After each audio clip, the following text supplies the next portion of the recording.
Bacaan dari kitab pertama Samuel. Sekali peristiwa, berkumpullah semua tua-tua Israel. Mereka datang kepada Samuel di Rama dan berkata kepadanya, "Engkau sudah tua dan anak-anakmu tidak hidup seperti engkau. Maka angkatlah sekarang seorang raja untuk memerintah kami seperti halnya dengan segala bangsa lain." Waktu mereka berkata, "Berikanlah kepada kami seorang raja untuk memerintah kami," Samuel menjadi kesal hati. Maka berdoalah Samuel kepada Tuhan. Tuhan bersabdalah kepada Samuel, "Dengarkanlah perkataan bangsa itu. Segala hal yang mereka katakan kepadamu, turutilah. Sebab bukan engkau yang mereka tolak, tetapi akulah yang mereka tolak. Maksud mereka, jangan aku menjadi raja atas mereka." Samuel menyampaikan segala sabda Tuhan kepada bangsa itu yang meminta seorang raja kepadanya. Kata Samuel, "Inilah yang menjadi hak raja yang akan memerintah kamu. Anak-anakmu laki-laki akan diambilnya dan dipekerjakan pada kereta dan pada kuda, dan mereka harus berlari di depan keretanya. Ia akan menjadikan mereka kepala pasukan 1.000 dan kepala pasukan 50. Mereka harus membajak ladangnya dan mengerjakan penuaian baginya. Mereka harus membuat senjata-senjata dan perkakas karetanya. Anak-anakmu perempuan akan diambilnya sebagai juru campur rempah-rempah, juru masak dan juru makanan. Selanjutnya dari ladangmu, dari kebun anggur dan dari kebun zaitunmu akan diambilnya yang paling baik untuk diberikannya kepada pegawai-pegawainya. Dari gandum dan hasil kebun anggurmu akan diambilnya 1/10 untuk diberikannya kepada pegawai-pegawai istana dan kepada pegawai-pegawainya yang lain. Budak-budakmu laki-laki dan budak-budakmu perempuan, ternakmu yang terbaik dan keledai-keledaimu akan diambilnya dan dipakainya untuk pekerjaannya. Dari kambing dombamu akan diambilnya 1/10 dan kamu sendiri akan menjadi budaknya. Pada waktu itu kamu akan berteriak karena raja yang kamu inginkan itu, tetapi Tuhan tidak akan menjawab kamu." Tetapi bangsa itu tidak mau mendengarkan perkataan Samuel. Mereka bersikeras, "Tidak, kami harus punya raja. Biar kami pun sama seperti segala bangsa lain. Raja kami akan menghakimi kami dan memimpin kami dalam perang." Samuel mendengarkan segala perkataan bangsa itu dan menyampaikan kepada Tuhan. Tuhan bersabda kepada Samuel, "Turutilah permintaan mereka dan angkatlah seorang raja bagi mereka." Demikianlah sabda Tuhan. Mazmur tanggapan dengan refren, "Kasih setiamu ya Tuhan, hendak kunyanyikan selamanya. Kasih setiamu ya Tuhan, hendak kunyanyikan selamanya. Berbahagialah bangsa yang tahu bersorak-sorai, ya Tuhan, mereka hidup dalam cahaya wajah-Mu. Karena nama-Mu mereka bersorak-sorai sepanjang hari, dan karena keadilan-Mu mereka bermegah-megah. Kasih setia-Mu ya Tuhan hendak, sebab Engkaulah semarak kekuatan mereka, dan karena Engkau berkenan tanduk kami ditinggikan. Sebab milik Tuhanlah perisai kita, milik yang kudus Israelah Raja kita.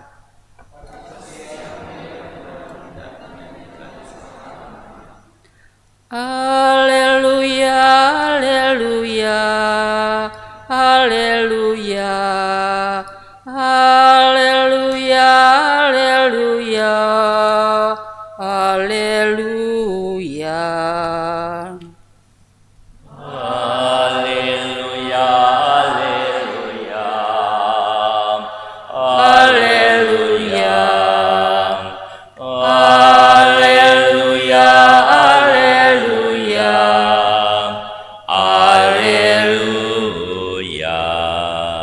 Seorang Nabi Agung telah muncul di tengah kita, dan Allah mengunjungi umat-Nya.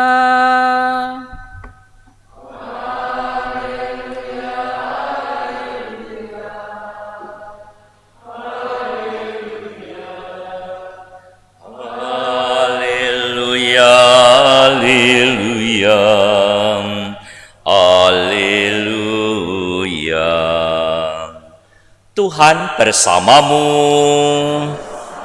Inilah Injil suci menurut Markus.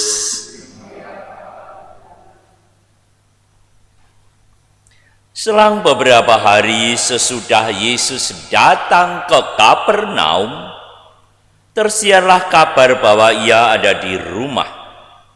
Maka datanglah orang-orang berkerumun sehingga tidak ada lagi tempat, bahkan di muka pintu pun tidak. Sementara Yesus memberitakan sabda kepada mereka, beberapa orang datang membawa kepadanya seorang lumpuh, digotong oleh 4 orang. Tetapi mereka tidak dapat membawanya ke hadapan Yesus karena orang banyak itu. Maka mereka membuka atap yang di atas Yesus. Sesudah atap terbuka, mereka menurunkan tilam tempat orang lumpuh itu terbaring. Melihat iman mereka, berkatalah Yesus kepada orang lumpuh itu, "Hai anakku, dosamu sudah diampuni." Tetapi di situ duduk juga beberapa ahli Taurat. Mereka berpikir dalam hati, mengapa orang itu berkata demikian? Ia menghujat Allah. Siapa yang dapat mengampuni dosa selain Allah sendiri? Tetapi Yesus langsung tahu dalam hatinya bahwa mereka berpikir demikian. Maka ia berkata kepada mereka, "Mengapa kamu berpikir begitu dalam hatimu? Manakah lebih mudah mengatakan kepada orang lumpuh itu, 'Dosamu sudah diampuni,' atau mengatakan, 'Bangunlah, angkatlah tilammu dan berjalanlah'? Tetapi supaya kamu tahu bahwa di dunia ini Anak Manusia berkuasa mengampuni dosa." Lalu berkatalah Yesus kepada orang lumpuh itu, "Kepadamu kukatakan, bangunlah, angkatlah tempat tidurmu dan pulanglah ke rumahmu." Dan orang itu pun bangun, segera mengangkat tempat tidurnya dan pergi keluar di hadapan orang-orang itu. Mereka semua takjub lalu memuliakan Allah, katanya, "Yang seperti ini belum pernah kita lihat." Demikianlah sabda Tuhan. Terpujilah Kristus.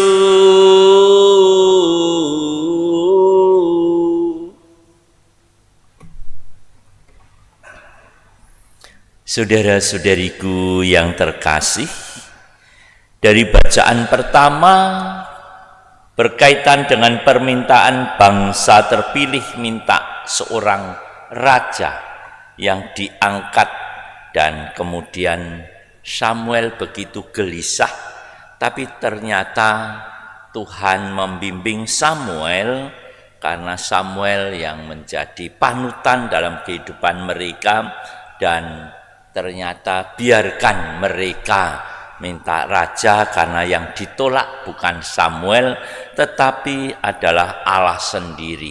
Ini berkaitan dengan iman.